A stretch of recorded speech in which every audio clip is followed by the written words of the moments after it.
Michael Jackson, 50 years old, the king of pop, has died. Michael Jackson has died. My brother, the legendary king of pop, Michael Jackson, passed away on Thursday, June 25th, 2009 at 2:26 p.m. How did it come to this? Michael Jackson's life is a remarkable journey filled with the brightest of moments and the darkest of hours. Who is Michael Jackson, really? Michael was the most recognized man in the world. Friends treasured him. World leaders invited him. Colleagues admired him. Children naturally gravitated to him, and the public was fascinated with him. Some cashed in on that fascination when they discovered that a story with his name got attention. It got readers and ratings. And if there was no story, unethical reporters made them up because using the name Michael Jackson got attention. Some even launched careers riding his coattails. There are two Michael Jacksons: the caricature brought to you by the tabloids cashing in, and the Michael described by those who actually knew him. What is the truth? And who is telling it? You decide. Heal the Kids is about doing something about making a difference in trying to help adults and parents realize that it is our power to change the world that our children live in.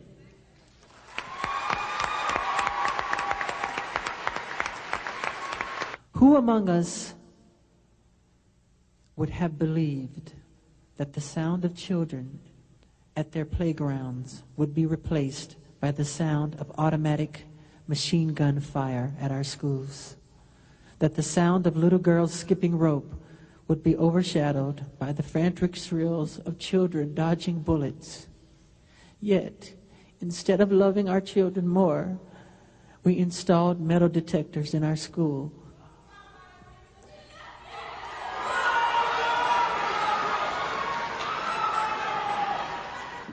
Friends, the foundation of all human knowledge, the beginning of human consciousness, must be that each and every one of us is an object of love. Before you know it, before you know if you have red hair or brown, before you know if you are black or white, before you know of what religion you are part of, you have to know that you are love. Sensation gets attention.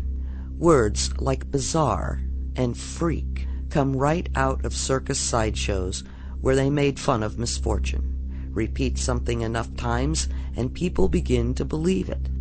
Using those tricks and others allowed the media to use Jackson for profit. And while they were focused on the color of his skin, his face, and obsessing about the paternity of his children, the real story, Michael Jackson, the humanitarian, went untold.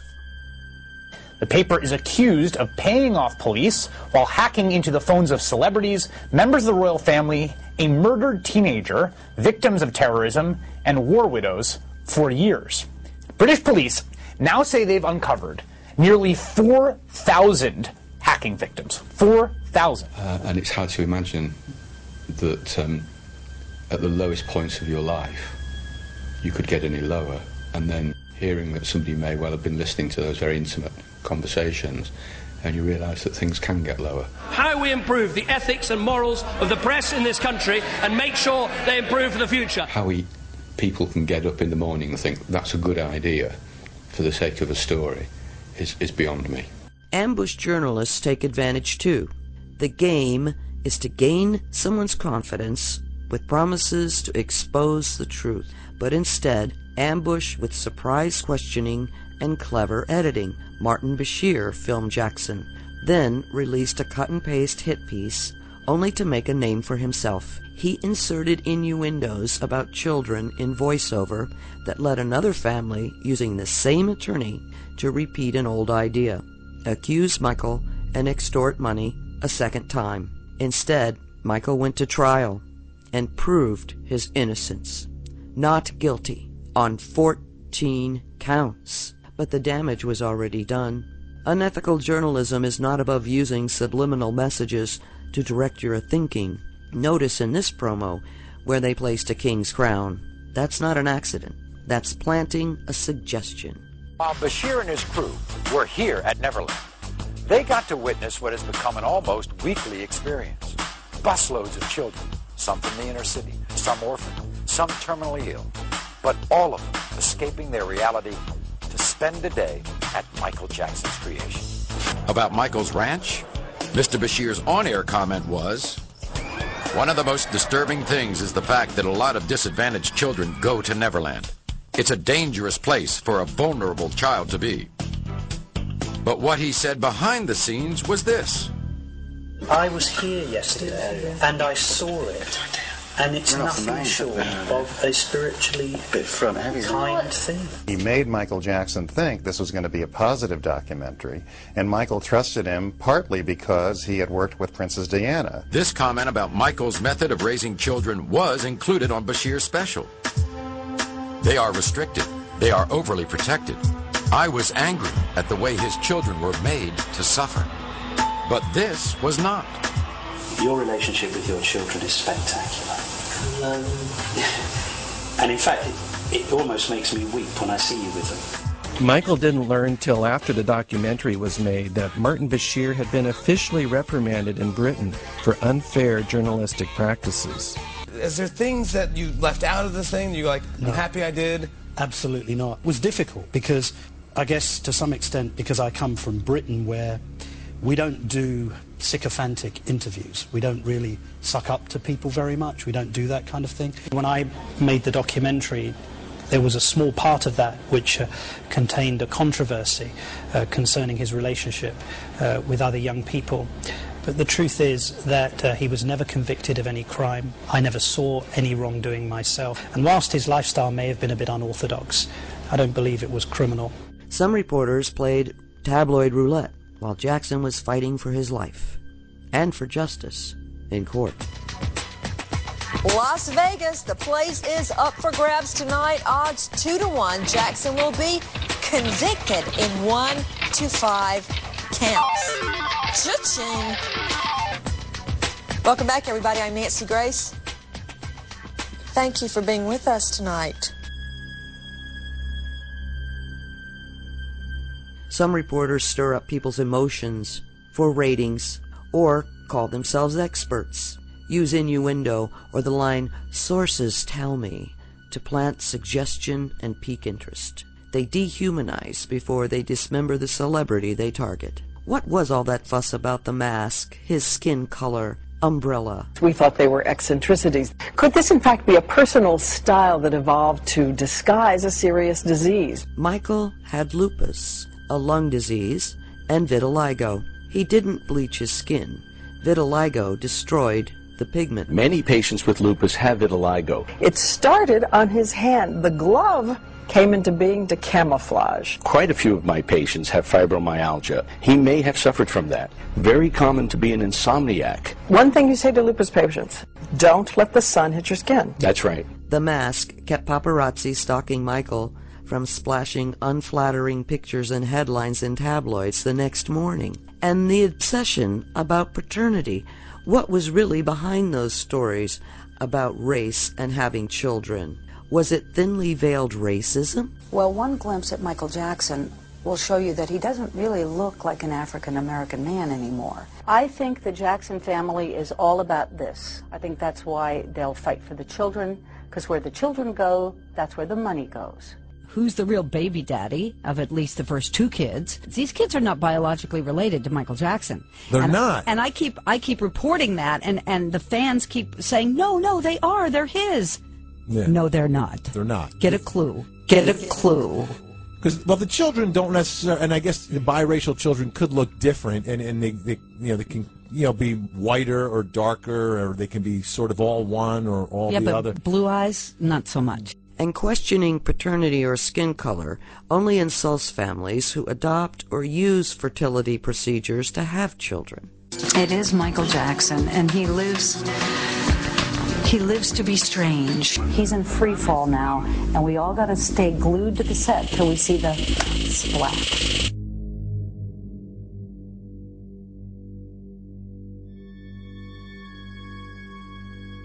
I think this was Michael Jackson's destiny, to die this way.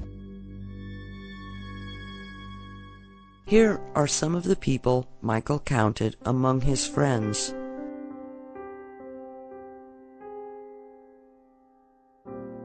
Michael was a cheerleader for humanity. He always said he believed in us, said we are the world, and that together we could heal many of humanity's challenges. How do you heal the world according to Michael? His lyrics tell us how. You ask people to stop fighting, lay down their weapons, hear the earth's song and become her stewards, and save the children. Michael Jackson was a person who championed children, not harmed them. That's why he was exonerated by the law. He was found not guilty because he was innocent. Always has been. I've said many times since the verdicts that the reporting hit the bottom of the barrel. Not with everybody. We had very professional journalists, people I still call journalists, but we also had bottom feeders like Court TV. Diane Diamond from Court TV had been sued by Michael Jackson in the mid-90s, very contentious litigation. Tom Stead, the DA, had risen to her defense, signed sworn declarations in her civil case. They stayed in touch for a long time. She really identified herself with a conviction in all of her media work. She was reporting back to Lisa Bloom, the daughter of Gloria Allred, who constantly reports Michael Jackson and tries to get involved in anything he does, even when she has no stake in the matter. And of course, Nancy Grace was the third one on that show. They want to create daily drama, daily conflict, daily excitement, and that's never going to change. Their priorities are ratings and money, and they will do whatever it takes to obtain those priorities. Ever ask yourself why we never heard about Michael Jackson from the people who actually knew him? Why didn't the media tell us about Michael, the man? I've never had a nicer gentleman, a more appreciative person with more well-behaved kids come to the zoo. Not what you expected.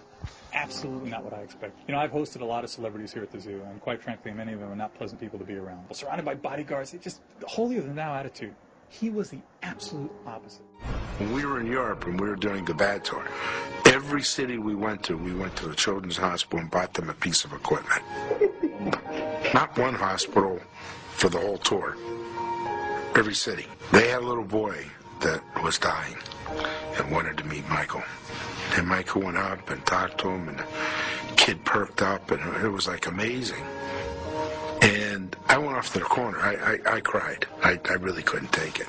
And Michael came over and put his arm around me and said, "You have to understand, Frank, this is our job. Not on the stage. This is our job.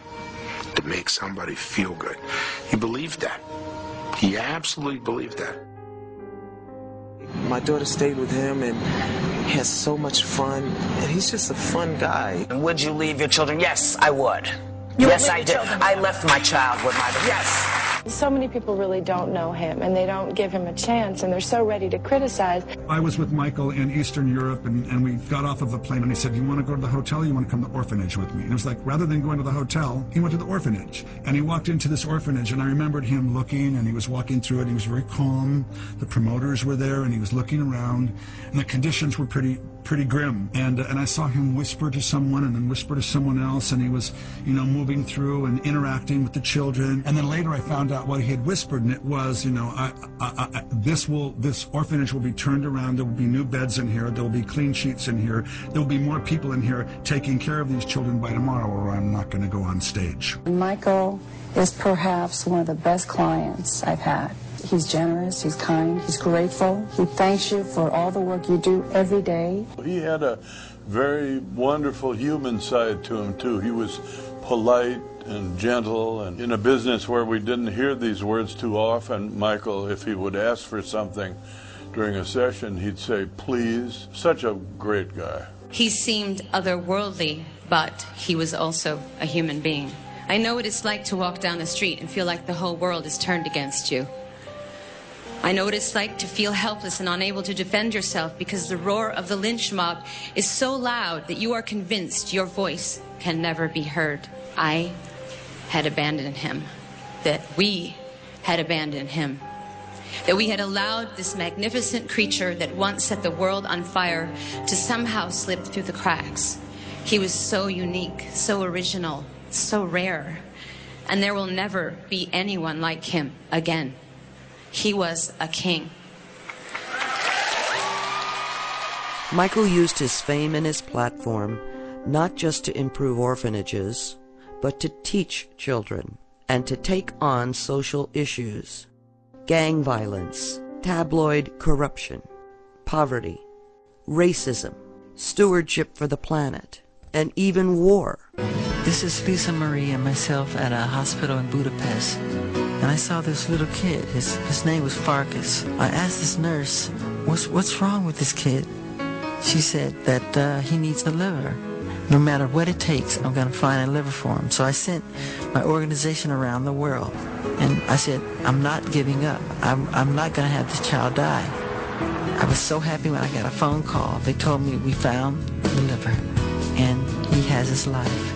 Maybe it's time we take another look at Michael Jackson to find out what really happened. We are all so busy trying to shelter our children from the bullies of the world, wringing our hands in worry and fear. Yet we missed the biggest case of bullying the world has ever seen. Michael Jackson is the poster boy. He endured years of torture on a global stage, with the whole world watching. And the children? They loved Michael, and they were watching. They're watching now. What kind of world do we want to hand off to our children? Michael asked us to heal the world and save it for our children. He was on his way back to remind us we are the world, and he died trying. Sadly, we live in a state of fear. Every day we hear of war on the news, on the radio, and television. In the newspapers, always of war. We hear of nations hurting each other, of neighbors hurting each other, of families hurting each other, and of children killing each other. We must learn to live and love each other before it's too late. We have to stop. We have to stop the prejudice. We have to stop the hating. We have to stop living in fear of our own neighbors. I would like all of you now to take the hand of the person to the left and to the right of you. Go ahead, right now. I mean it. Don't be shy. Do it. It starts now. To the person next to you, to the left and the right. I mean it right now. Go ahead. Don't be shy. Do it. Do it. Now tell the person next to you that you care for them. Tell them that you care for them. Tell them that you love them. Tell them that you love them.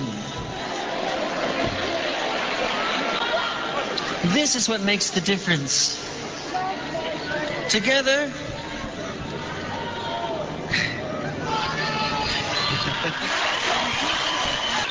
together, we can make a change in the world. Together, we can help to stop racism. Together, we can help to stop prejudice. We can help the world live without fear. It is our only hope. And without hope, we are lost. Just wanted to say, ever since I was born, Daddy has been the best father you could ever imagine.